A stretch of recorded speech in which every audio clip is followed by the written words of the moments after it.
Good evening and welcome to the Dollar Dogs and Beer podcast. I am your host, Andrew, and with me tonight we've got Ron and Joe. Joe, whose voice will hopefully make it the whole way through the episode after screaming his voice out at WrestleMania over the weekend. Guys, welcome back. Joe, how's the throat holding up, bud? It's holding up pretty good. I worked from home a bit today, kind of took the morning off. And unlike Anthony Rendon, I made this a priority, and I am here and ready to work. Well done. Well done. Ron, how you holding up? I'm holding up pretty well, better after last night. Yeah, man. The freaking main event for WrestleMania last night, phenomenal. I loved it. Oh, and I haven't watched in years, so yeah, it looks like I might be watching more here and there. That was just so good. Guys, Jason will not be joining us tonight. His father-in-law had an emergency, and Jason is with family right now to help support his wife. So, Jason, thoughts and prayers from us, buddy. Hope everything comes out okay. Ron, what are you drinking tonight? Mountain Dew. I was too lazy to go get anything else. Not gonna lie, I even have some in my fridge. I was just too lazy. Send the cat over. What's the cat for? He's sleeping on a heating pad right now. Smart cat. Joe, what are you drinking tonight? Hey, man, the way the Cubs played last week, if it ain't broke, don't change it. SoCo and Diet Mountain Dew, man. Yeah, hell of a week for the Cubs. And then I'm drinking a nice, refreshing Angry Orchard tonight. So we have something at least partially beer-related on the show tonight. The one thing I will say is I'm using my Indiana Hoosiers class tonight because Purdue is playing, and, well, I can't stand them, and I hope they lose. So, you know what drives me nuts? We're starting podcast tonight. It's 8:37 right now, and they still haven't started the damn basketball game yet. I understand it's in Arizona, but that's stupid. No, they do that every year, regardless of where they're playing. It makes absolutely no sense. I'm sick and tired as an East Coast, person having to wait till the West Coasters get home from work and have dinner to freaking watch a championship game when it's time to go to bed. Yeah, like this is absolutely stupid. This is like the same issue I had with MLB last week, where you had one game on opening day on national television and two all weekend. I mean, what are we doing here? You want to grow the sport? Make the games at a time when it can be watched. Yeah, exactly. Unreal. Well said, dude. All right, so rolling into it tonight, we're going to start talking about the idiots in blue. I was going to try and say something nice to open this section up, but you know what? No. Umpiring during this first week has been the most polite way I can put it is subpar. Bullshit would also be a very effective word. It's been awful. Every game practically has featured blatantly bad missed calls, some of which have been extremely one-sided. I pulled some data off of umpscorecard.com, my favorite place to go on Twitter in the morning to look up the scorecards from the previous day. We're not that far into the season. Most teams have played 8 to 10 games.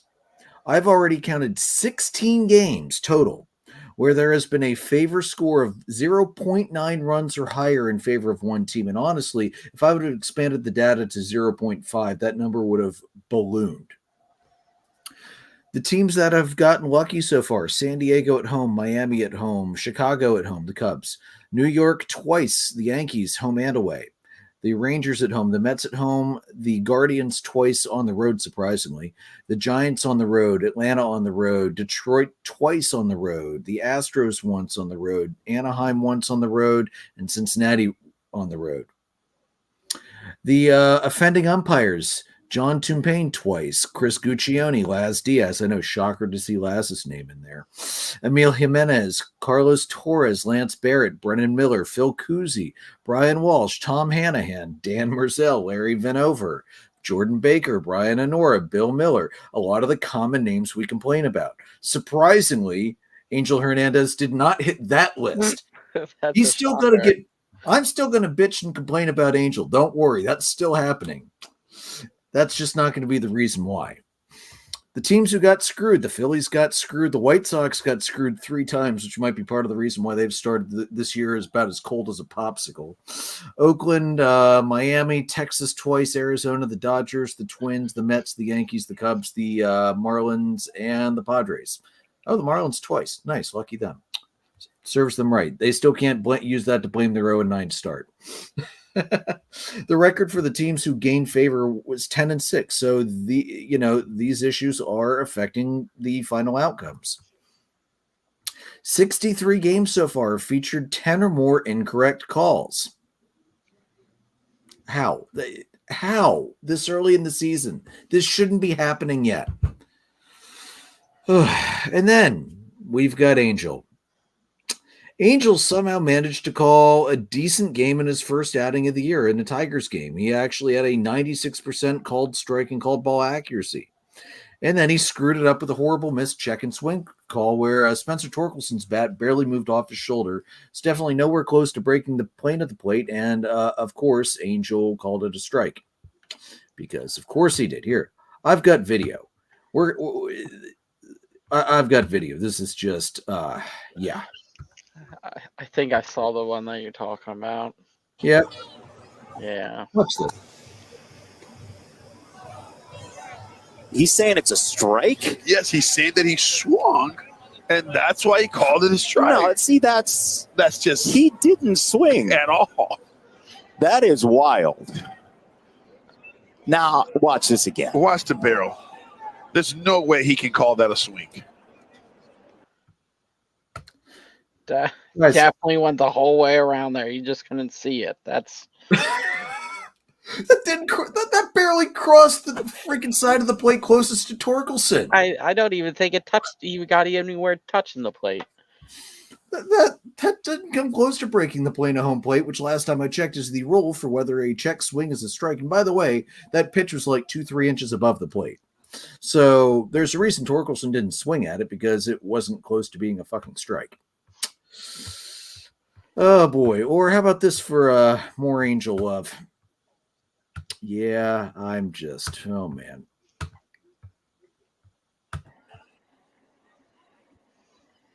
Three, 2, strike 3. And Gleyber Torres said he didn't ever look at me. The pitch was supposed to engage with the hitter. I think he also did something with his foot on the mound. It might have stuck, and then I think it kind of confused Gleyber Torres. And it was more than.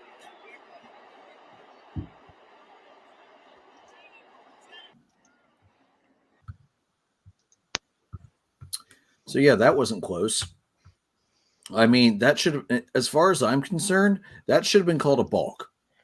Because it looked like he stepped off the back of the rubber and then stepped back onto it and immediately went into his windup. They either should have called it a balk or called a disengagement and a no pitch. That was strike 3, and that pitch was 2 to 3 inches above the zone. This stuff is ridiculous. It's insane. And then the Twins got screwed over by Brennan Miller. Here we go. Come on. Another low strike, and Wallner not happy, and somebody's getting tossed today. Either Rocco or a hitting coach, or hopefully not a player. Oh, pitch. And Wallner. I love how the batter yells no chance, bro, and you can clearly hear it on the broadcast. First we go back to Matt Wallner, and horrible calls went his way during that at bat as he struck out for the second time. Commercial break. Hitting coach David Hopkins. He had some words for Miller, and he was ejected by the home plate umpire. Then watch this. Strike. No. Strike. No. Where's that? Wow. Strike. No. It's a good pitch. 2 down. Now the 5-time Strike. No. Willie 0 for 1 struck out. Way off, but called a strike. Way off again. Wow. Somehow a strike. That door and that zone is like, that's ridiculous. Absolutely ridiculous. That just straight garbage calls. The Twins, I think I saw in the graphic, 22 missed calls, 17 against the Twins. How is that acceptable at Major League Baseball? How? Like, okay, some of the missed strikes for the Twins pitching, they were on the line. They were good corner edge pitches, which sometimes can go either way. But then you're calling pitches 2 inches farther outside and lower strikes the other way. It's just unacceptable. Like, I got nothing. It doesn't make any freaking sense at all. Never should have been like that. Pisses me off. Then you've got close pitches being missed one way or the other. It's not new. I'm going to bring up. I'm going to mention two that have affected teams that we follow closely in the Braves Philly series. Max Fried against Castellanos threw a pitch middle in the upper third that should have been a strike 3 ending the inning. It was called ball 3, and then it eventually turned into a walk, which led to runs and scoring in the inning instead of the inning being over. Phillies Nats this past weekend, Jose Alvarado, 3-2 count, throws a pitch literally just an inch maybe to the left of where Fried's was. Upper third, middle of the zone. Called ball 4 and says strike 3. He also had a good cutter earlier in the at-bat. That also should have been called a strike. But somehow it was a ball, even though it had a whole lot of white on that pitch. So this is ridiculous. This is getting to the point where it's endemic. What can we do? We need to start holding umpires accountable. The MLB needs to stop giving them such a large amount of latitude around the zone with their official scorecards that they get from MLB, which, of course, are not released to the public. But, Joe, you might remember this. 2 seasons ago, we did cover some of this because there was a rash of bad officiating in the middle of the summer, and we learned MLB umps, they get, I think, 2 inches all the way around. Mm-hmm. So a lot of those bad calls that were missed, MLB would have deemed okay, which that's not okay. And I understand that's something that's going to have to be renegotiated with the umpires union. I understand baseball can't immediately fix that, but it's something that needs to be addressed. Number 2, bring the damn challenge system that's down in the minors right now up to the majors. First of all, these replays go way quicker than any other replay where they have to call up to New York because they just showed on the video board. And it's as fast as if you watch tennis as when they review in-out calls. It's literally the same technology, and it's a super quick review. It takes 5 seconds. It's ready to come up to Major League Baseball, and they need to bring it up. The challenge system works in the minors. It doesn't slow down the game. I think it's a limit of like 5 challenges per game. So it's not like they're allowed to challenge every at bat. So bring it up. And as much as it pains me to say this, and as a traditionalist, I never thought I'd even think that this should be considered, but is it time for robo-umps? You know, I don't think robo-umps is the answer. I think the challenge system is sort of the great middle ground here. Use the technology for a good purpose with this, and again, do some of that holding accountable. Like if you're going to have a strike zone, it needs to be the strike zone. Like we can't say here's the strike zone, but the umpires know they get 1 or 2 inches off of it. It's either a strike or it's not. It's not that complicated. It really is not. And the challenge system works. I mean, there was a game, I think, in Gwinnett last week where it caught like a corner of the zone, which is ridiculous to me. But at the same time, you're like, hey, it's there. It's a strike. If everybody knows what the rules are, then you know what the rules are. And I think that's where this needs to go. We can't put too much technology into this as I'll get to later on in some other stuff we're talking about. But, I think that it works in tennis. It's very quick. It's very quick in AAA when they use it. You put a limit on it and it'll take care of itself. You've already sped up the game enough. This is not going to delay it significantly. It's just not. Right. And Jason was at a Norfolk Tides game last year where he got to watch the ball strike challenge system used, and that was his exact report. It takes no time at all. That game last week, when Ed actually won it, walk off on the challenge. It was supposed to be a ball 4, but the pitcher thought it caught. He challenged it. It replayed strike 3, and that was the game. And you know what? If that's how games are going to end, sometimes that's how games are going to end sometime. But that's the time when you really want that challenge anyway in the 9th inning. Like Alvarado could have challenged that cutter that got missed. He could have challenged that high sinker that got missed. And, it also helped wear and tear on the pitchers when they're ending these innings sooner. Fried could have used it in his game. There's literally no reason not to bring it up this year. I understand they won't bring it up this year, but it needs to be up next year. There is no reason to delay it any longer. Ron, you've been a little quiet. Any thoughts? I've always been for that challenge system to be brought up. And honestly, just the umpires in general just haven't been good. I think each team should have the option to eject an umpire. I mean, they've got a backup umpire in case of injuries. I'd be okay with that. I'd also wonder how quickly Angel Hernandez gets ejected out of every game he's scheduled behind home plate, first base, second base, or third base for that matter. First inning. Goodbye. Well, I mean, remember a couple years ago in a playoff game when he had 3 or 4 missed calls at first base overturned by replay in a playoff game? That was... I think it was a Yankees Red Sox playoff game, maybe? It was quite a few years ago, but even still, it's unacceptable. All right, let's move it on, guys. Week 1 of fantasy is officially in the books. Here are the results from the Dollar Dogs and Beer Fantasy Baseball League. We don't need to read that. You're only saying that because I kicked your ass. So, as mentioned, I kicked Ron's ass 20-6. Joe, you put a beat down on Jason 17-8, which might be the other reason he wasn't too upset that he couldn't make it in tonight. I know that's not really the reason. I'm not going to make light on that, but I know Joe was pretty happy to stir the pot this morning. And our 2 new guys, Finding Nemo, 15 over Air Jordan, 12. This is going to be fun with the 6-team league this year. I'm already seeing a lot of early transactions.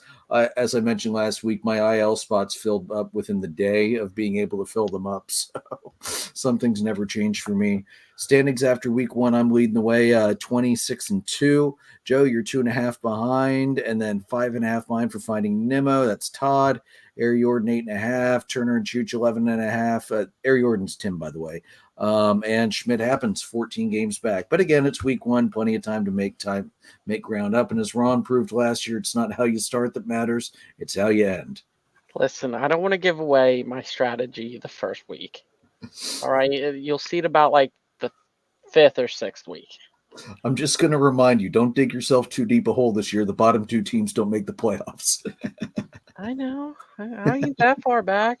And Jason's not going wire to wire either, so... I was very happy to see Jason's not going wire to wire this year, no matter what happens.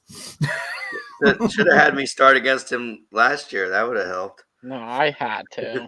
I did it randomly. I did it randomly last year and this year. If I would have known then what I know now, I probably would have. Yeah.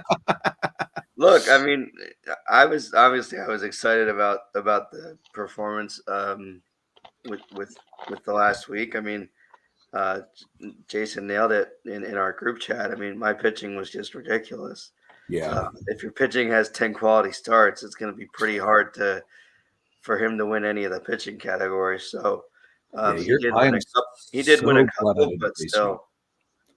I'm so glad I didn't face you. Your pitching was insane. Yeah. Those extra 3 days don't hurt either. Yeah, and that's the other thing with week 1. You have to take it with a grain of salt because it's a week plus an extra series tacked on. Same with the All-Star week where it's an extended week. You can't look too much into the long weeks because sometimes some categories just get too big of a hill to pass. So. Looking ahead at some injuries from this past week, there were some bad ones. Trevor Story, a Boston shortstop, 10-day IL, dislocated his left shoulder. His return is unknown. Spencer Strider, an MRI showed damage to the UCL in his elbow. Atlanta has not yet announced whether he's going to need Tommy John surgery.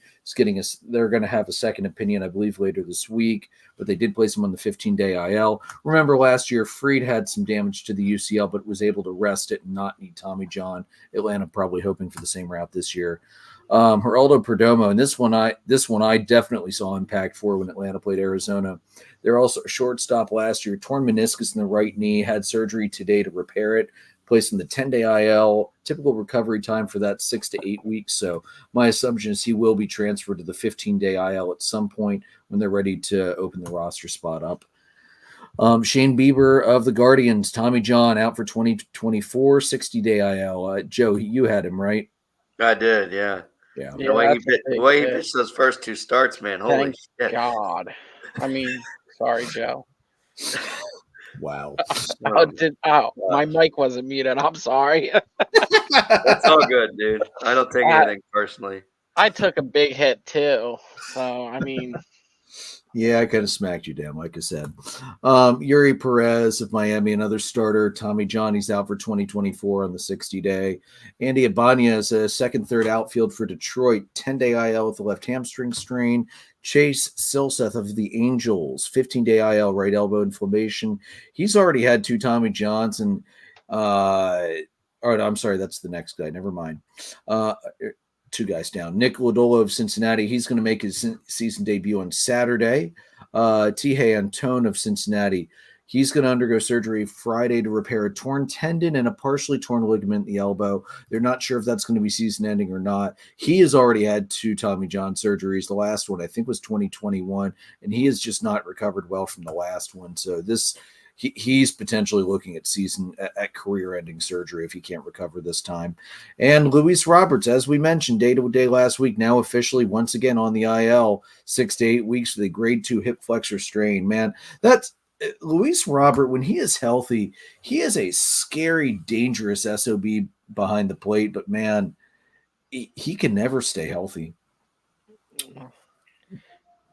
well, one big name that was left off that list was Josh Jung. Thank you. I forgot to put him on for the Rangers, 60-day IL for wrist fracture, right wrist fracture. Yeah, I think it was a wrist fracture. Yeah. Yeah, that was on a hit by pitch, and originally they thought maybe 4 or 6, but they had to do more work when they went in on the surgery, so I think they're thinking 8 to 10 now. Yeah.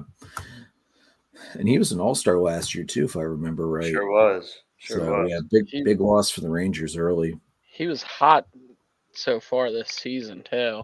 Mm-hmm. Yeah, you hate seeing those hit by pitch ones. That just sucks. You always feel for the player.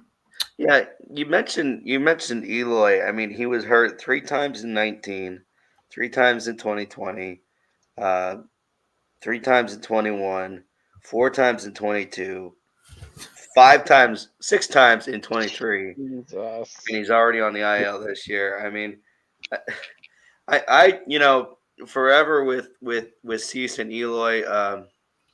If you're not a Cub fan, you don't really know this, but when they got Quintana from the White Sox, that's who they sent to the White Sox. And forever we were getting fleeced on that trade, and now it's like, okay, maybe not. No, I think in the end, I think that trade is bouncing back in your favor again. Yeah. All right, Joe, great week for the Cubbies. They swept the Rockies. They won 5-0, 12-2, 9-8, and then hosted the Dodgers and took 2 out of 3, which was just awesome. They won 9-7, lost game 2, 4-1, won game 3, 8-1. What'd you think of last week, bud? Hey, man, you really can't replace obviously they lost Justin Steele in the opening weekend against the Rangers, but they had fantastic pitching this week, particularly from Javier Assad and Shota Imanaga, who made his first 2 starts this week and was absolutely dominant. 10 innings, 4 hits, no runs, 12 strikeouts, and no walks. The guy was on fire. There were a ton of jokes on Saturday. I think he pitched against the Dodgers, maybe that was Friday. I can't remember. But anyway, he was dominant. He struck out Shohei. So there were people who were saying our show is better than yours and all this other stuff on Twitter. Um, you know, a really great performance from that standpoint. Offensively, they're really doing a great job so far. I know it's early, but they're leading in on base percentage at 363. They're leading the league in that category. And offensive numbers so far: 52 RBIs, 45 walks, 14 doubles, and 10 home runs. I mean, offensively, Seiya has been lights out.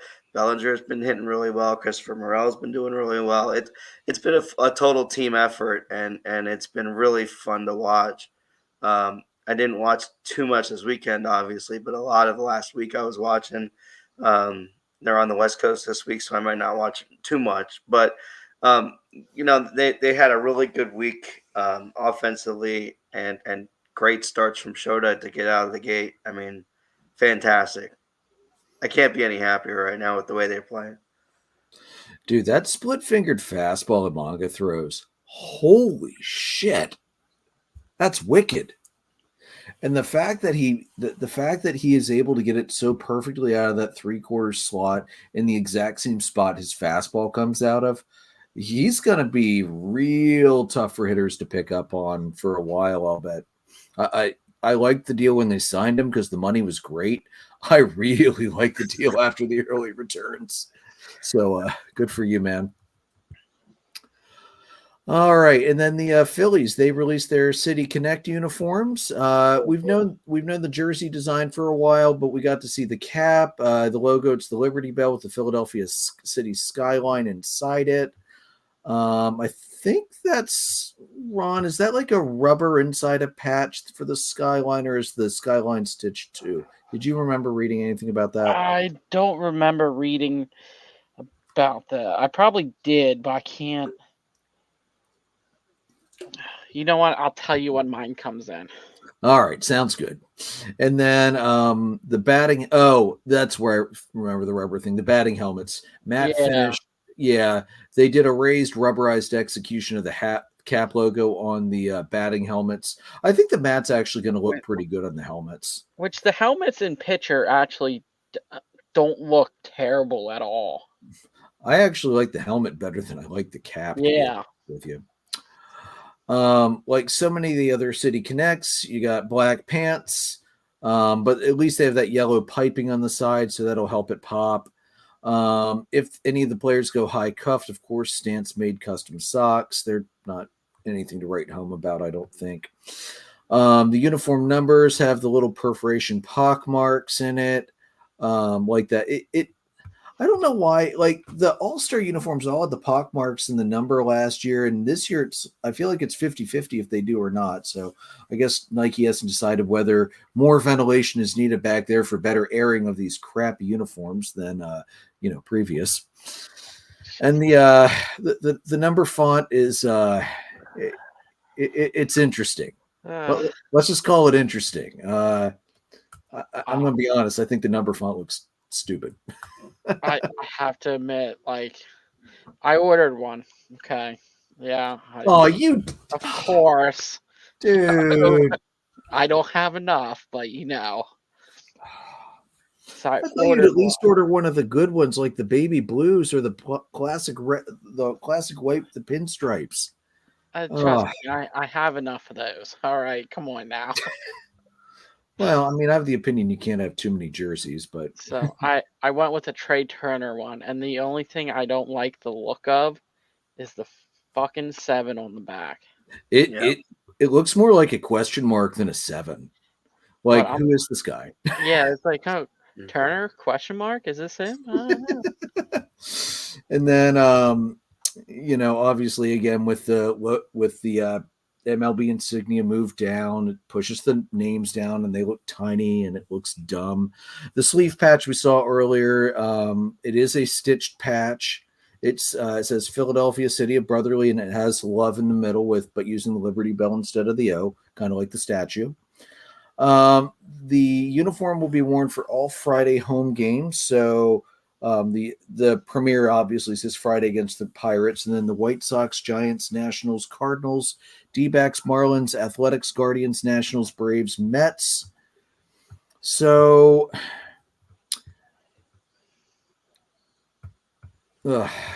Ron, what do you think? I'm gonna let you. I'll let you take the lead here. It's your uniform, not mine. What do you think?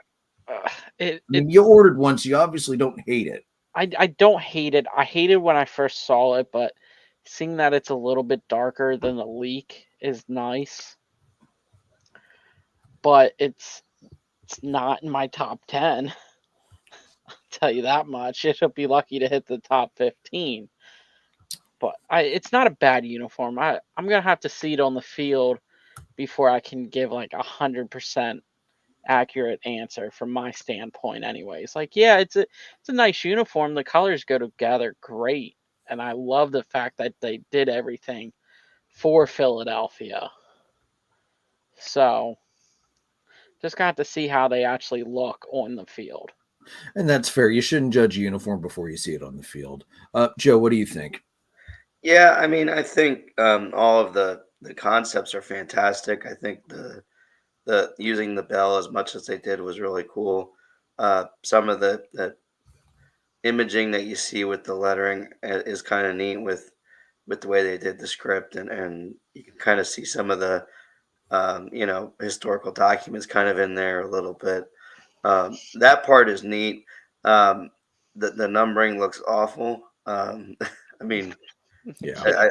I think it's probably a consensus, but I they're nowhere near my top probably 20 of these, or maybe 15, somewhere between 15 and 20 or lower, as far as all the ones we've seen. But um, you know, I like the concept parts of it. I always like the concept and all of that when you see these. It's just the design sometimes it just doesn't quite work. I do think it's funny that you know the uniform came out and a half hour later there was an earthquake on the entire East Coast. So you know, speaking of natural disasters on the East Coast, I think one of the tweets in it had the City Connect in the underneath that. So, look, not the best design by any means, but I think for the concepts, the layout, the Philly connections, all of that is excellent. They do a nice job with these. The one thing I will say about all this nonsense with the uniforms, um, there were two teams I think who were supposed to wear City Connects on Friday, and their uniforms hadn't arrived yet from Nike and Oh, Fanatics. Like, come on, guys! Like, get your shit together. There's no reason for that. That we're not in a situation we were in, 3-4 years ago where there's supply chain problems. Get your shit together. This is ridiculous. They look like crap, but at least let them get there on time. Holy hell! I'm still going to harken back to what I said during spring training. You should never hear that players are going to Dick's Sporting Goods to make sure they have enough white pants because they're not sure the pants are going to come in. Like the uniforms are such a mess this year. Before I rant a little more about that, just my thoughts or Jason's thoughts from his post. First of all, he loves the hat. He already ordered one. The jerseys, he said, the overall jersey is not terrible, decent as far as City Connects go, not the worst, not the best. Ron, I know you like the colors. It's too dark for me, man. I know it's supposed to be based off the flag, but the Philly flag is royal blue, and they're going from like a deep navy to like almost a Marlins teal at the top. Like they never actually hit royal anywhere in there.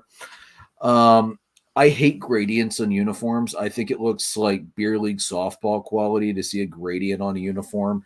Now, if you have to do it, at least they want dark bottom, light top instead of the other way around because that just looks hideous. I think white pants would have actually helped this uniform out to break up the darkness a little bit because Philadelphia has always been a bright color palette uniform team. I didn't like it a few years ago when they switched their blue from that royal blue to the navy because it's like Atlanta uses navy in the division. Washington in the division uses navy. The Mets in the division use a darker blue. the bright blue helped the Phillies pop and kind of stand out more. I didn't like it then, and I still don't like the Phillies using the darker navy. It just makes them look more like everybody else instead of unique. You're right. We definitely need to see him on the field. I'm not a fan. I'm really not. I think if they didn't already use the Liberty Bell so much in what they do, I would have liked using the Liberty Bell. I think they overdid it. If you want to look at like the historical impact of the city of Philadelphia, why not use like Independence Hall for the cap logo instead of the Liberty Bell that's already overused by the Phillies? Like, or use the statue on top of Independence Hall.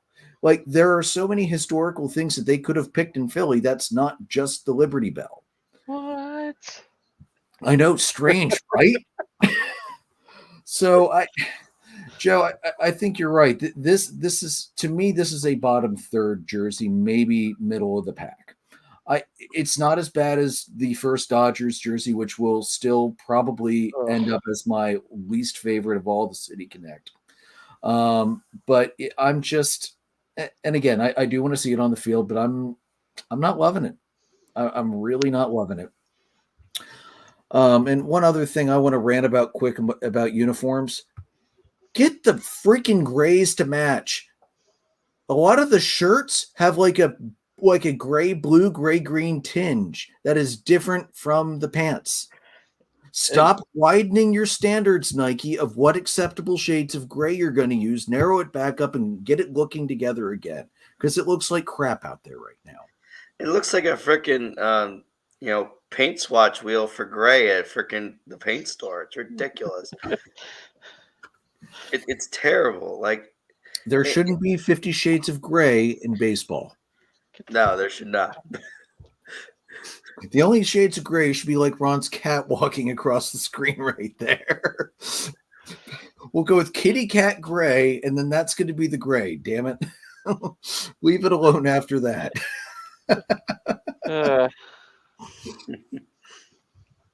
All right, so the Phillies, they dropped 2 out of 3 to the Reds, losing game 1 6-3 and 10. They won game 2 9-4, and then they lost game 3 4-1 in horrible weather conditions that they never should have played that game in. I would know. I was in Philadelphia that night for the AJR concert, which, by the way, was freaking fantastic.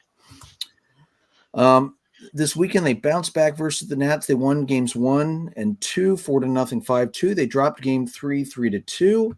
Ron, overall thoughts on the Phillies so far? What do you think?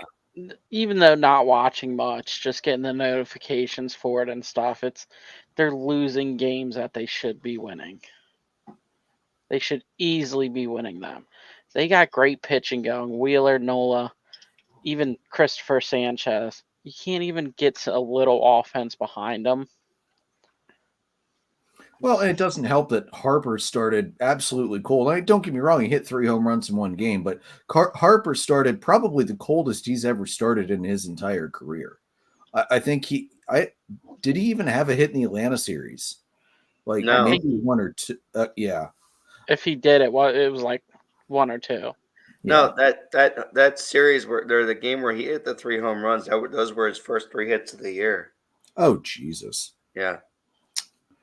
So, yeah. I mean, yeah. When the cog in the middle of your order is not turning. Yeah, there's a lot to like about this roster, but the offense has just not been there yet. And I think, it's obviously it's early. That whole thing with the weather game, that was just. They should have postponed. They should have probably, but there's no other time that Cincinnati's out here. Well, you know what? Atlanta didn't have any more time in Chicago, and they're going to have to go back on an off day in the middle of June to make it up because it was snowing in Chicago that day, and they were like, this is not acceptable conditions to play baseball. It was cold, windy as hell, and raining sideways most of that day and evening in Philadelphia, and they made the pitchers pitch. Like, I was not at all surprised to see Wheeler was ineffective that night, probably because he couldn't grip the damn ball, first of all, but who could in those conditions? They never should have played it. No. That was absolutely the Phillies were doomed to lose that game as far as I was concerned. Like, My sister and I walked out of the Wells Fargo Center. I think it's the first time all week I didn't call it the Wachovia Center. Go me.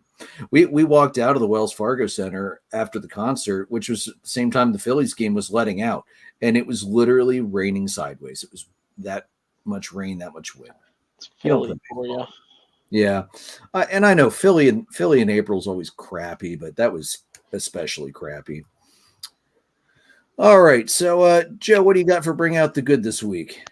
Well, I think obviously the situation is not great. The bridge collapse in the Baltimore Harbor about what a week, 2 weeks ago now. That whole situation has just been devastating to Baltimore. But in some of that, the Ravens and the Orioles are contributing or combining to donate $10 million to the Maryland Tough Baltimore Strong Bridge Fund to help provide financial support to the families of those who died, the port workers, first responders, and everybody else who was affected by that collapse.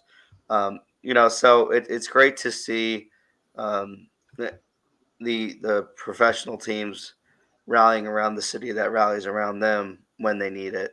Um, so it's fantastic to see when they do that, and it really hopefully they can continue to provide the morale boost that the city needs during this. They both had great years last year. The Orioles are off to a decent start this year. Um, and have a lot of high expectations. And I think that could really help boost the city, and contributing in this way is helpful as well. So good on them for doing that. Yeah, definitely. You love to see the professional organizations rising up like this, especially because let's face it, $10 million to a professional football and baseball team, that's like a replacement level backup player anymore. So Pocket change. yeah, well, and considering they're combining to 10, so it's really 5 million each. Yeah, that's nothing. So good on them to do that. I mean, they're spending a lot of money. The ownership. I mean, the 5 million to the bridge fund, and they bought everybody at pickles around the first game of the year. So heck, man, go ahead. It's great stuff. Yeah, that's using your money for good. All right. Speaking of the Orioles, it was a little bit of a mixed week last week. They took 2 out of 3 from the Royals. They won the first game 6-4. They lost the middle game 4-1, and then came back to win game 3 4-3. And then they surprisingly they dropped 2 out of 3 on the road against the Pirates. They won game 1 5-2, lost game 2 and 3 5-4 and 11, and then 3-2. Just a note for Jason, if he is listening in from somewhere, Craig Kimbrell did pick up his first save as an Oriole against the Pirates. Just thought that had to be mentioned. But I have to say, guys, I was surprised how low the offensive output was for the Orioles this past week.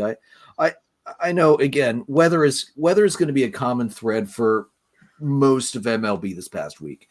But I mean, I sent pictures to you guys. The geese in Pittsburgh were using the overpass to get from point A to point B last week because of the Three Rivers going up so high. I mean, they were just short of the outer walls of PNC Park. So I do understand all of that. I also have to say, for the record, I love what the Pittsburgh Pirates social media team said. Hey, if the river gets any higher, it'll be a lot easier for the Pirates hitters to hit home runs into the river this week. Yeah, really. That was something else. But yeah, not the worst week the Orioles could have had, but I'm sure, given the lofty expectations, that's a disappointing week. That said, the Pirates are definitely quite a bit better than we thought they were going to be at this point in the year, so good on them. All right, Joe, speaking of the Orioles again, I believe, who needs to read the room? Look, you mentioned this output. Last week, I did the math real quick. I think it's 24 runs that the Orioles scored in the week. Last week, the Norfolk Tides, or AAA team, scored 26 runs in one freaking game last week. One freaking game. You had Jackson Holiday 4 for 6, Norby 2 for 5, Kierstead 5 for 7 with 10 RBIs in one freaking game. It's absolutely insane. and to get the kind of production they didn't get last week, that's just not acceptable. I mean, the the Tides have played 8 games this year, 98 runs they've scored, 29 homers, 113 hits, 54 extra base hits, and 44 walks. That's insane. The production you're getting in AAA. And the fact that you are giving the Orioles hitters, when the pitching staff posts a 2.78 ERA for the week, your Orioles hitters went 40 for 201, which is 199 batting average at the plate, and we're even worse with scoring guys in scoring position, going 8 for 47 for a 170 batting average. What the hell are we doing? The guys in AAA are hitting. I'm betting on you to win 109 games this year. Call these guys up. This is ridiculous. It's absolutely ridiculous. I'm not saying you got to call them all up. Hell, do a mass promotion and a mass send down. Send everybody who's not hitting down to AAA and send these guys up. Do like they do in basketball and put the entire starting 5 on the bench. This is ridiculous. Absolutely ridiculous. I agree with you 100%. And that has absolutely nothing to do with the fact that I still have Jackson Holiday sitting on my bench waiting for Baltimore to get their heads out of their asses and call them up. Hey, he was worth a last round pick, though. Absolutely worth it. Because he will be up, and he's going to tear up the league when he gets up here if his AAA results have anything to do with it. Yeah, I just don't understand. Like, you're playing – I know that they didn't play anybody in their division this week, but every game's going to matter. And dropping 2 of 3 in Pittsburgh, I know it was snowing on Friday. It was absolutely nuts to watch on and I know Jason was watching it. It's insane. But you can't be giving games away at the beginning of the year. Yeah, you don't panic, but you don't want to be giving games away because of offensive production. I mean, your management team looks like David Ross in the 7th inning. So, I mean, come on. Let's get it together. Let's bring these guys up who can hit, or at least a couple of them, and let's get serious about positive momentum. They've shown that they can hit. The myth that Jackson Holiday can't hit lefties is out the window. It is stupid. It is absolutely stupid. If they're hitting, bring them up. Don't go based on control and all that other nonsense. If I remember right, hasn't he had 3 leadoff home runs now against left-handed pitching? I know it's at least 2, and the line coming out of camp, as we talked about last week, was, he needs to see more left-handed pitching. Well, he's seen enough. I think he's seen enough. Let's go. Yeah, it's time to bring him up. There's no reason to keep him down any longer. Yeah, wow. That's, yeah. Anybody else need to read the room besides the NCAA schedulers? I don't know. Every team who's played Purdue this tournament, that's who needs to read the room. I mean, come on, guys. The guy, Zach Edey, freaking going off for 40 points every other freaking night. And look, they're going to call every single contact you make with the guy a foul. Just don't touch the guy. Yeah. Seriously. Like, just let him shoot, because, they're going to call it a foul anyway, which is also stupid. And they're breaking the mold of everything that I have said for years and years and years about why I don't pick Big Ten teams to win the tournament.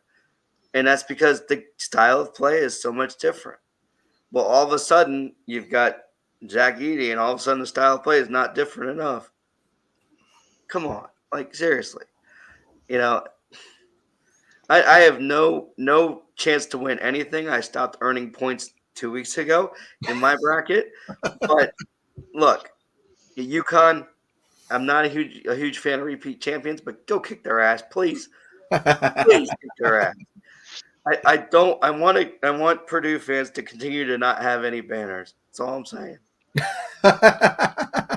Spoken like a true alumnus of the University of Indiana. Oh man. I think I knew that was coming when I said it. It was still worth it. All right, rolling along, guys. Pitching injuries.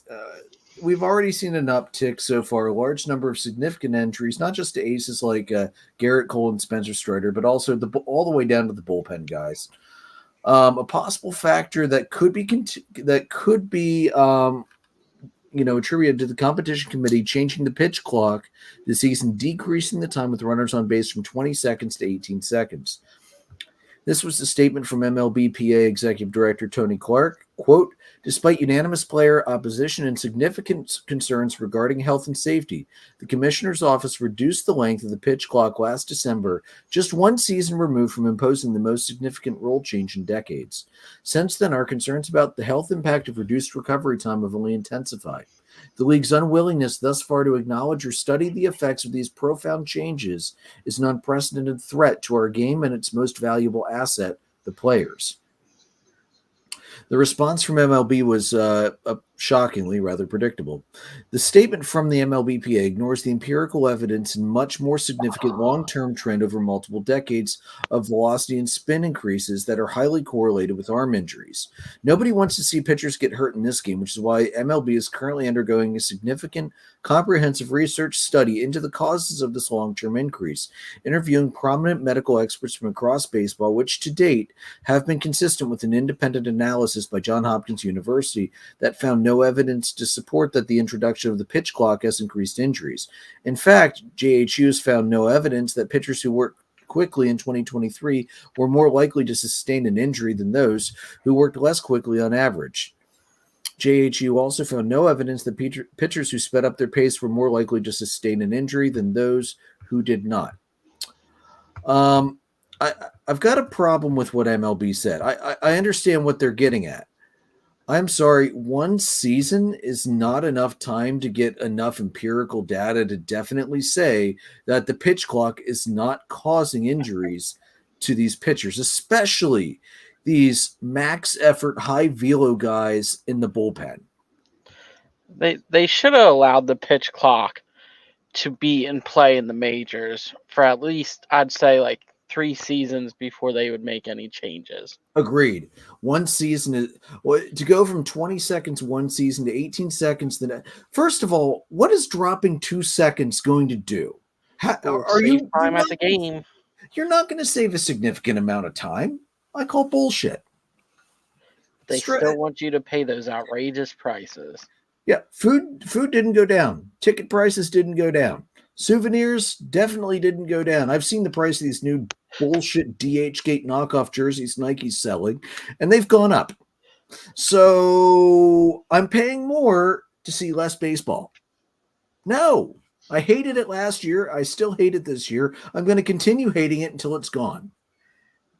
Look, man, on that argument, you ain't going to win that one because attendance was through the roof last year.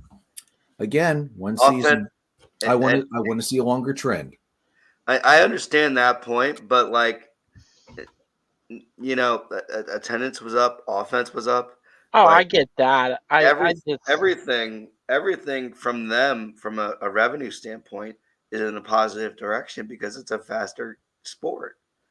I actually, on rare occasions, I could actually make it through a West Coast game sometimes now. It is weird for a game to start at 10 and then me be able to finish it before falling asleep at night. That is weird. Right. Not saying I love it, and I don't disagree that there should have been at least a couple years before they modify anything. I totally agree with you, Ron. There's no reason to modify something right after implementing it. Let it play out. Let them get used to it. But I don't, from the standpoint of the initial MLB response to this and the players' argument, you've got no science to prove that it's causing it. Your thought that the pitch clock is causing more injuries, it doesn't have anything to back it up. It simply doesn't. We watched Mark Burley pitch as fast as anybody for his entire career and never hurt his elbow. Not once, I don't think. I could be wrong about that, but I don't think he was ever seriously injured. That one I'm pretty sure of.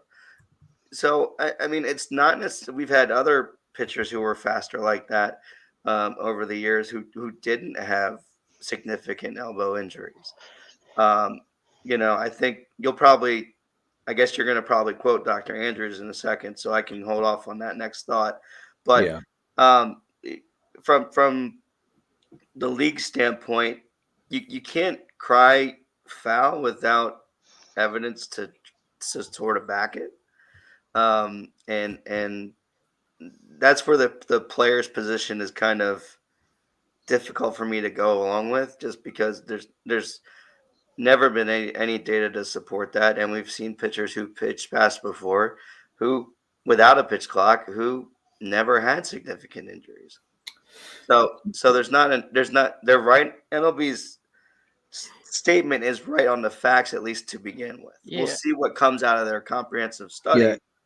Here's the thing: nobody has empirical data yet. The players don't have the empirical data to say the pitch clock is causing injuries. The league doesn't have the empirical data to say the pitch clock is not causing injuries. So, yeah, Fair, but I just meant that what I meant in general is that you've seen players in the past who have done the quick pitching without a pitch clock and have not had Cortez any used to issues. do that. Yeah. For the record, Joe, you nailed it with Mark Burley. Only one season his rookie year did he appear in less than 30 games, and he made 28 appearances that season. Every other year, he threw 30 or more starts. So, Mark Burley, he was one of a kind. That dude tried to throw Maddox every damn game, while also striking out 15. Yeah, absolutely. So he was fun to watch pitch, though. He one of my favorite guys from the 2000s to the mid 2010s to watch. He was just always so good and fun to watch. And then as you alluded to, Dr. James Andrews was also asked his opinion. And he said, quote, "I started following the injury patterns and injury rates in the year 2000. Back in those days, I did about 8 or 9 Tommy Johns per year in high school, aged and younger. The large majority of Tommy Johns were the major league level, and then the minor league level, and then the college level, and then just a handful of high school kids. In today's situation, the whole thing is flip-flopped. The largest number is youth baseball. They've surpassed what's being done in the major leagues, and that's a terrible situation. These kids are throwing 90 miles an hour their junior year of high school. The ligament itself can't withstand that kind of force. We've learned in our research lab that baseball is a developmental sport. The Tommy John ligament matures at about age 26. So in high school, the red line where the forces go beyond the tensile properties of the ligaments about 80 miles an hour. So putting that in layman's terms, the teams need to stop pushing for so much velo in these young guys because their elbows physically are not able to withstand it. I mean, baseball is the only major league sport where you can theoretically graduate from high school and 2 months later be called up to the show and be pitching to major league batters. You don't see it in football. You don't see it in basketball. You have to stay out at least a year. You can go professional overseas, but you can't go professional in the NBA. You don't see it in hockey. You don't see it in soccer. Baseball needs to they need to pump the brakes, and I don't exactly know how they're going to do it because they like to showcase these high velo guys in games. But it's true. They really need to do a better job in the youth development leagues and little league of not letting pitchers try and push that high velo so quickly. And here's the thing: for years, when we played, Joe, when you and I played, it was you didn't see many guys throw curveballs because they were encouraged not to throw curveballs because of the risk of damage to the elbow. Funny thing about that, when you throw a curveball properly, it's easier on your elbow than a fastball is because it's just it's a natural movement. It's not a sharp opposite way of how the elbow should snap. Same reason why softball players don't get Tommy John, because underhand is natural, overhand is not.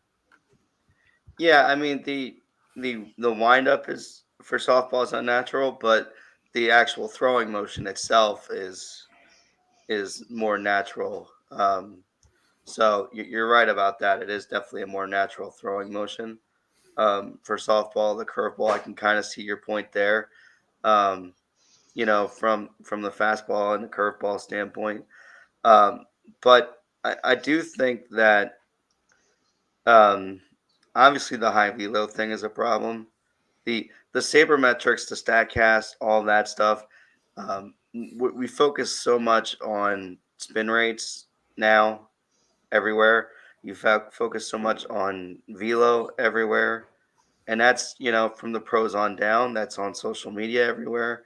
I love looking at Pinching Ninja, but at the same time, I also think about that a little bit more now, and I'm like, yeah, some of this stuff maybe we shouldn't highlight. The fact that it can move it, yeah, that's kind of cool. And the style of pitching that they do, but the high velo stuff is a little over the top to focus on. And I think that's a concern, obviously. I think the other thing to me is that not only have we had the max velo, the spin rates, all that stuff, the torque trying to do pitches. In Spencer Strider's case, like the guy's never thrown a curveball, and now you want to add it. Like I know it's a more jet natural throwing motion. I kind of see your point on that a little bit if it's done right, but I mean they aren't done right. They're done trying to get it to spin a little bit more significantly. They're not throwing it so that it just is a little slower and drops down. They're throwing it so that it spins and goes, has 20 inches of run. I mean, so that's my thing on the curveball side of things and the sweepers and sliders and all of that. Um, you know, that's something to think about. The other thing is I think the sport specialization stuff. I know it's been talked about some other times, but this is another case where that's a problem. I mean, it's a violent throwing motion, and you have kids doing this freaking 12 months out of the year and playing 6 games a weekend. The professionals don't even do that. College players don't do that. What the heck are we doing? It's absolutely insane. And, obviously, my former experience, most people know as an athletic trainer, it makes no sense to me. It makes absolutely no sense to me how we do that to kids. I don't understand it. I truly don't. Maddox and Glavin were 3-sport athletes in high school, and they were some of the best pitchers in the entire game. And they didn't do it with max velo. They did it with some movement. They did it with precision. They did it with control. They didn't gas everybody. They didn't throw something that had 20 inches of vertical movement or horizontal movement. Again, not that some of that stuff isn't exciting to watch in the developed arm, but we're doing that to kids. What the heck are we doing here, guys? I mean, the reason that it's such a problem at the youth level is they're emulating what they see at the major league level. Stop putting the focus on the fact that Hunter Green could throw 110 miles an hour. He can't control it. And the other thing I'm going to say, I'm sorry to go on for a while, but the other thing I think is if you're not going to, if you're going to make them throw faster, if we're going to play in places where it's cold and snowy in April, in a lot of places, they have to be able to grip the gosh darn ball. The minute you got rid of any kind of tack that they could put on their hands, start doing these hand checks, you see more violent hit by pitches, more close call hit by pitches because they can't control a fastball that they're trying to throw so gosh darn hard. And people are getting hurt. It's all over the place. It is all over the place. It's a problem in the game. And they try to get people to not be able to spin it so much. Look, yeah, do we want, asinine spin rates? No. But we want them to be able to control the freaking baseball. It's insane. There's no reason why Andrews and Elatraj and the league and the pitchers can't say, look, I need to be able to grip it this much to throw this with control. Period. End of story. And the doctors say if they have something on it, this is going to drop this. This is going to drop some of the elbow problems, right? And then the league will say, okay, fine. Let's find a ball that has enough tack to it and make this problem go away. You know, it's like we said a couple years ago. Let's take one of these off seasons and have a committee of former players, current players, pitchers and batters on both sides, and some league guys all get together and decide on a universal across the board sticky stuff. What can be allowed? Because rosin isn't enough when it's cold. No. It's just not. Rosin's in the middle of the summer. They don't need the tacky stuff. They can use the rosin, and it's perfect in the summer. But when it's cold, they need something more than rosin.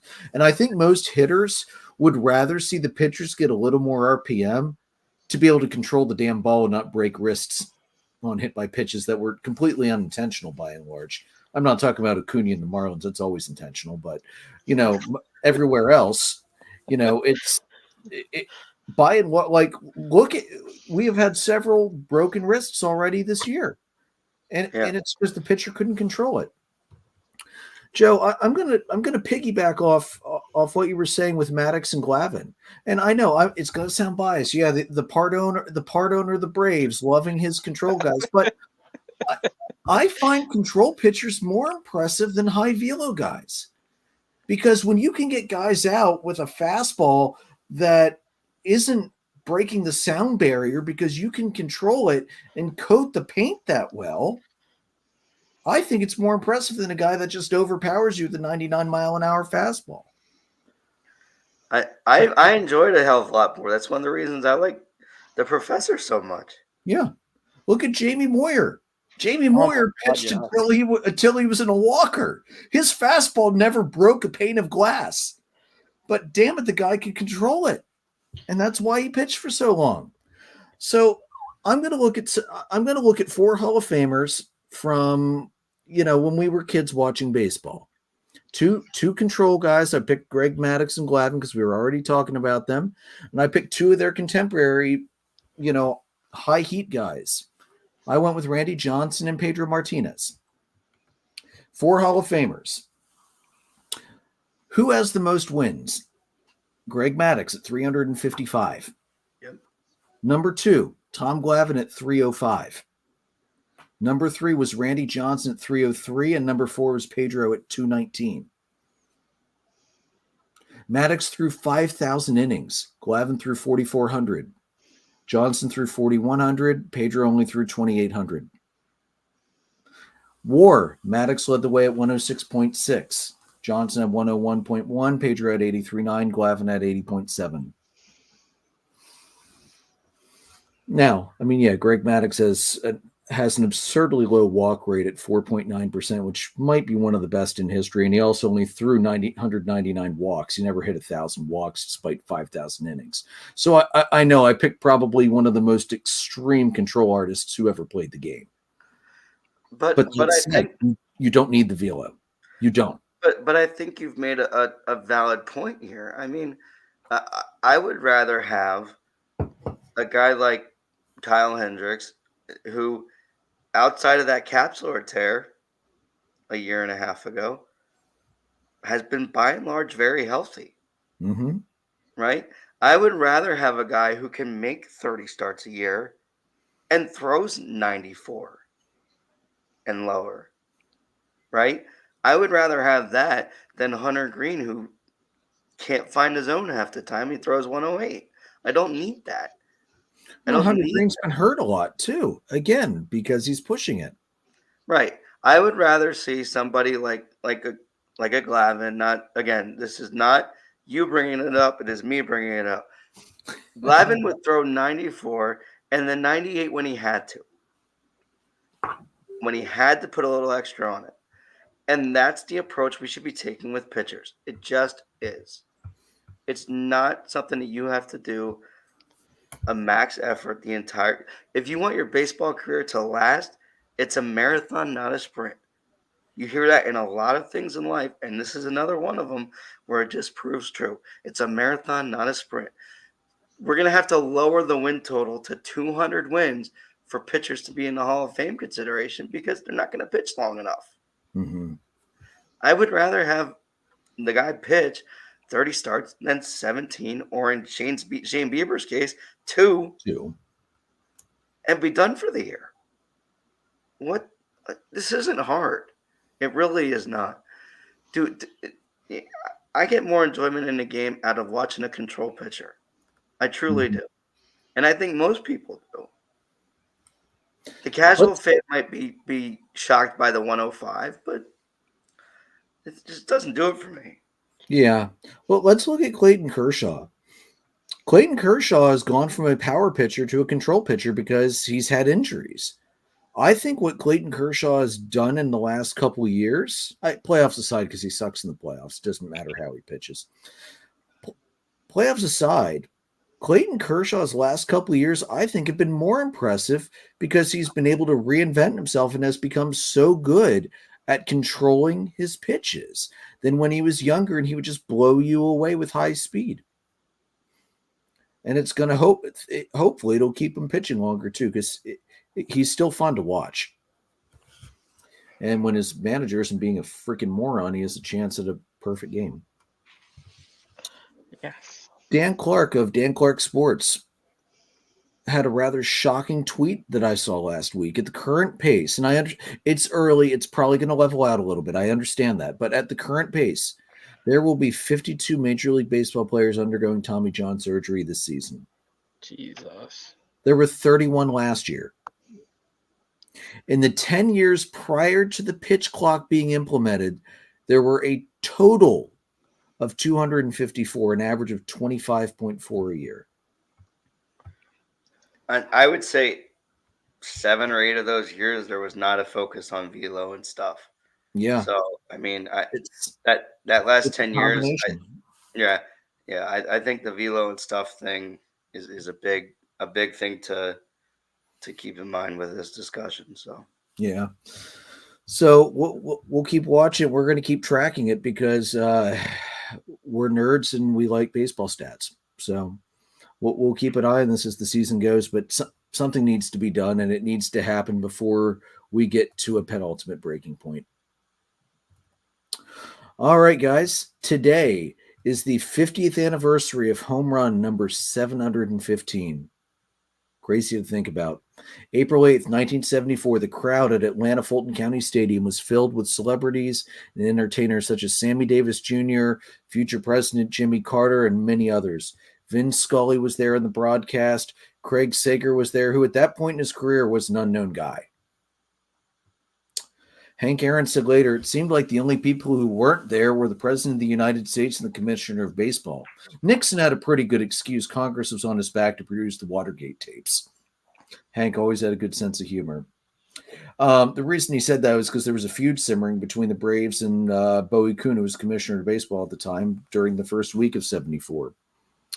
Hank Aaron tied Babe Ruth's record on opening day in Cincinnati, and the Braves wanted to sit him, so he had the opportunity to break the record at home. But Kuhn insisted that he play the remainder of the series in Cincinnati. And actually, the last game, Atlanta told Kuhn to shove it and pulled him in the 7th inning of that series.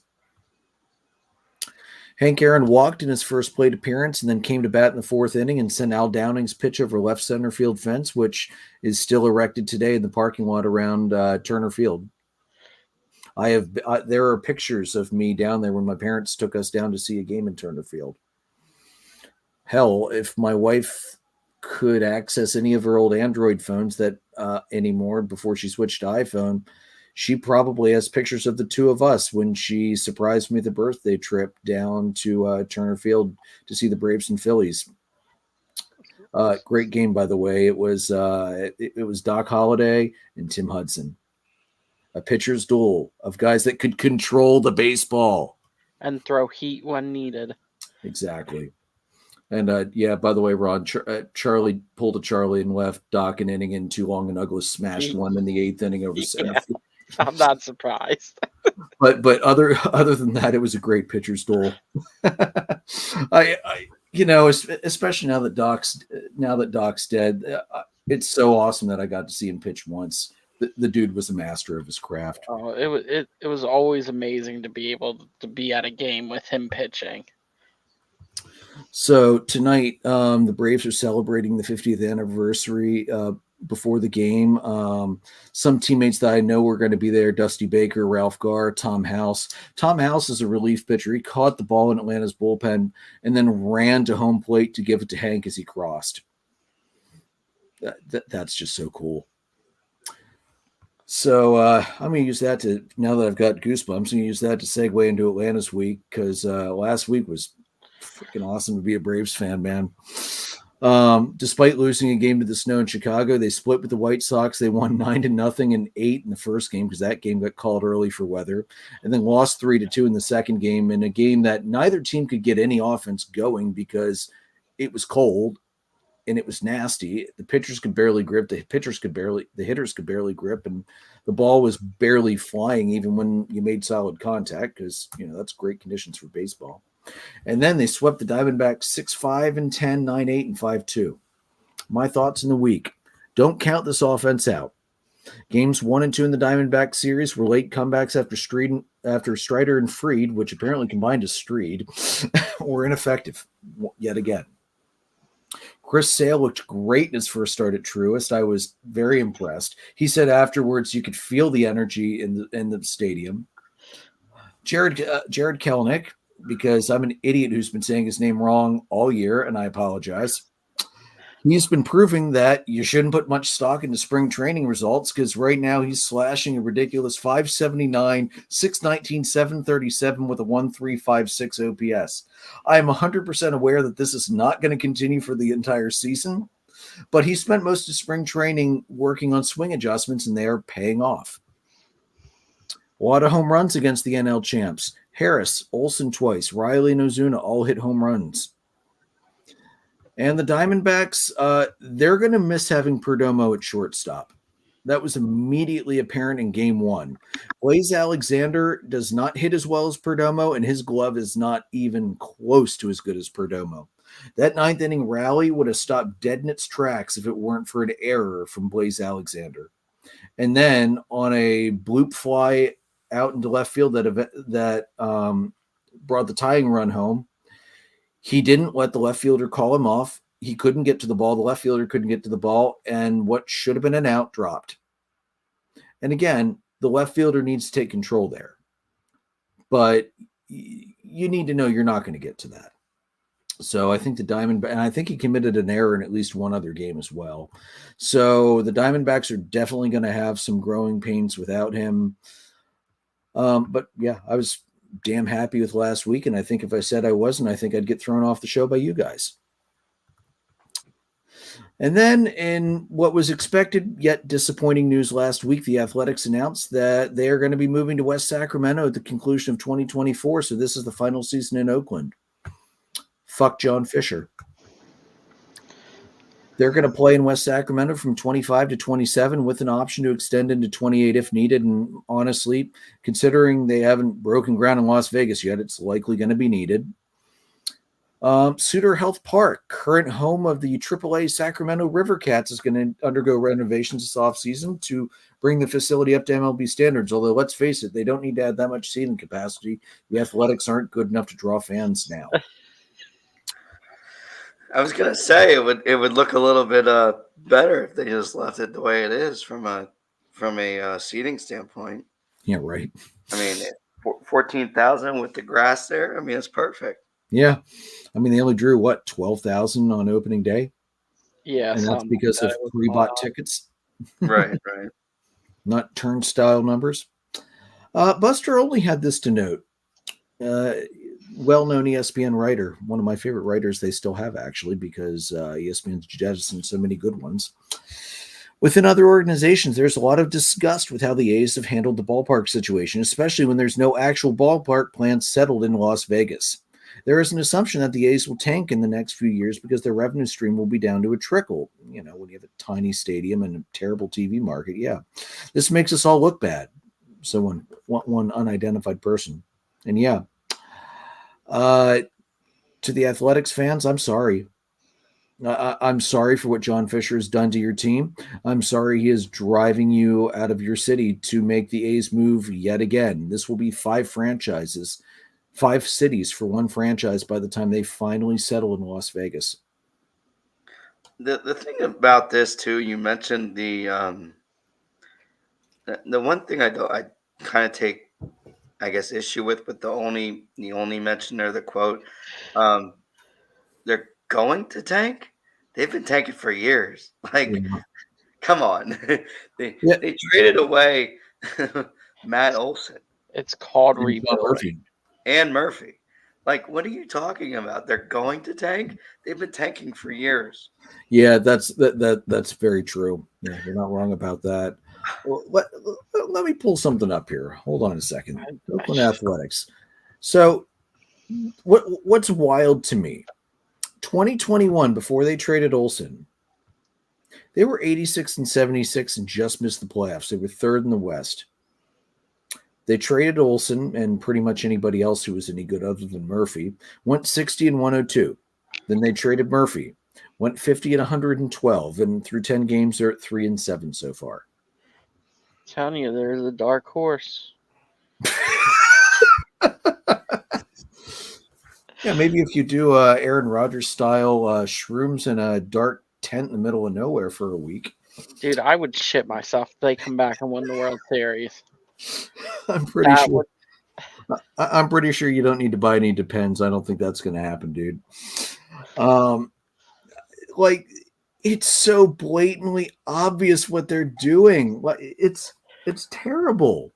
And of the guys they've brought back from Atlanta in the trades, the only guy that's been worth anything has been catcher Shea Langoliers, which I said when we traded him for Olson was the only guy I regretted trading. Although getting Murphy back since then has made me not feel so bad about that. Not going to lie.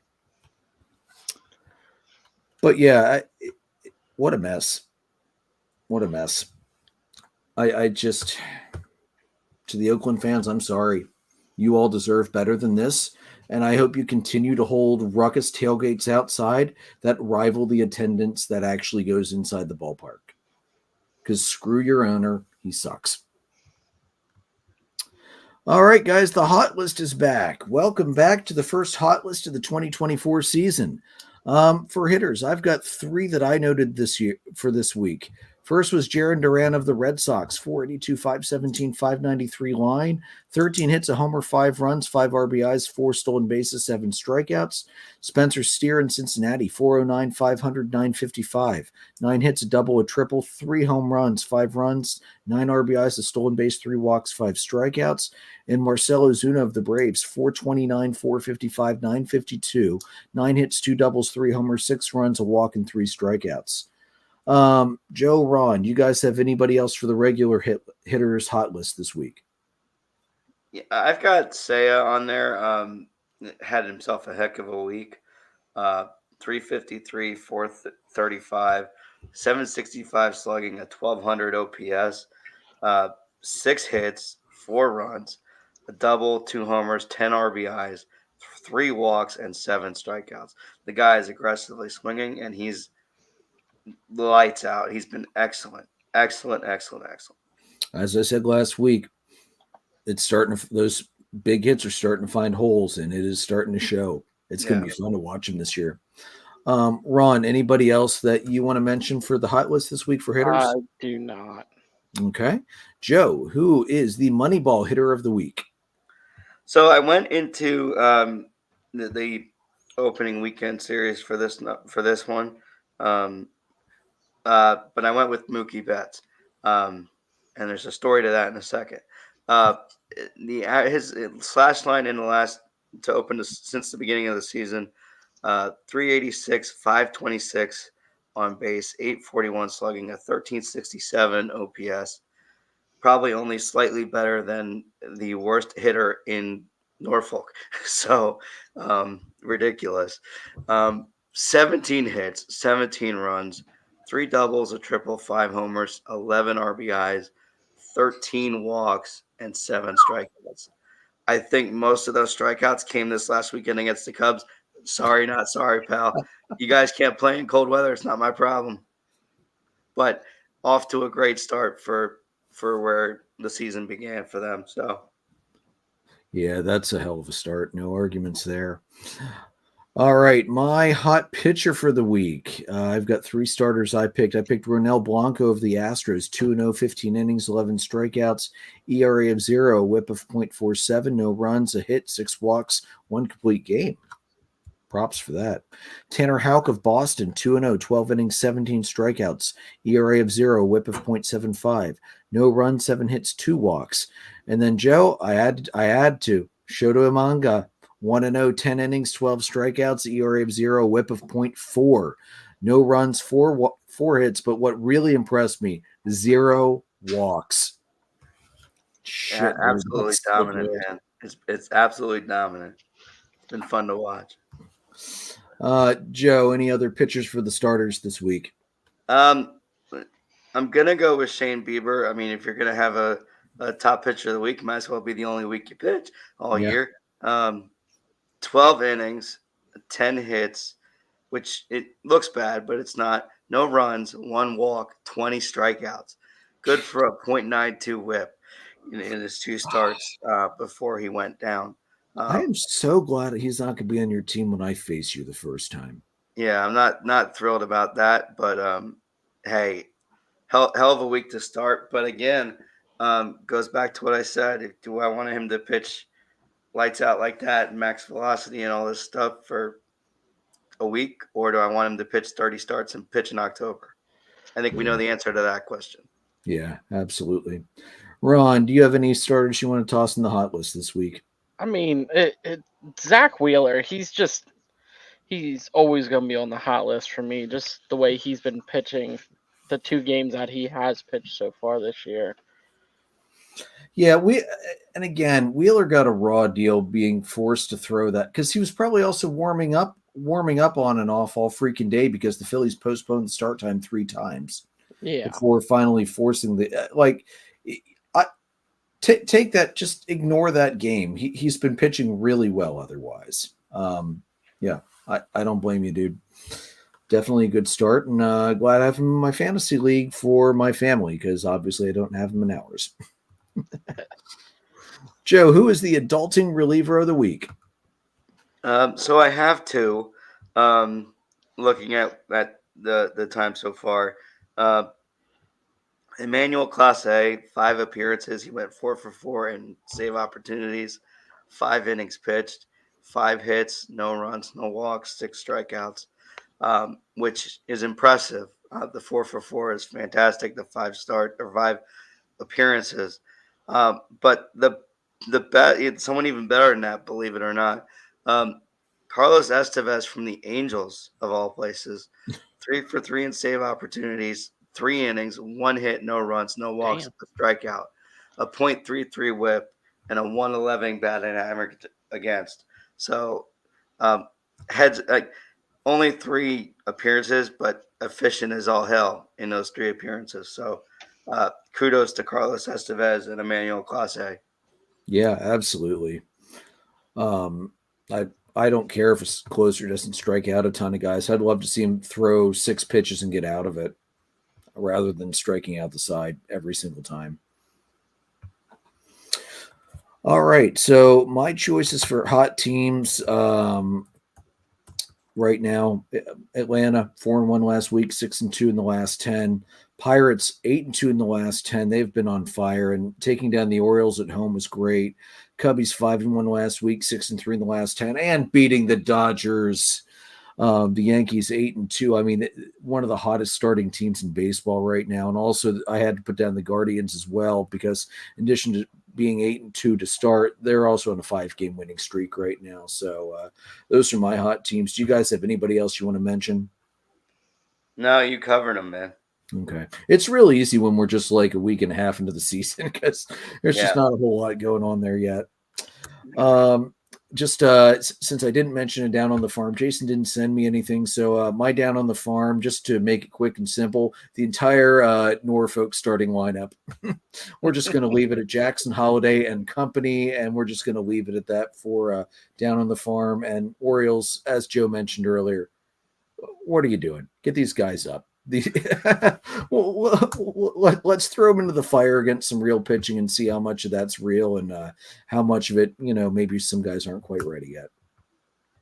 All right, the week coming up, Atlanta is playing every day this week. 4 versus the Mets starting tonight. Morton versus Tehran. Lopez versus Hauser. TBD versus Quintana.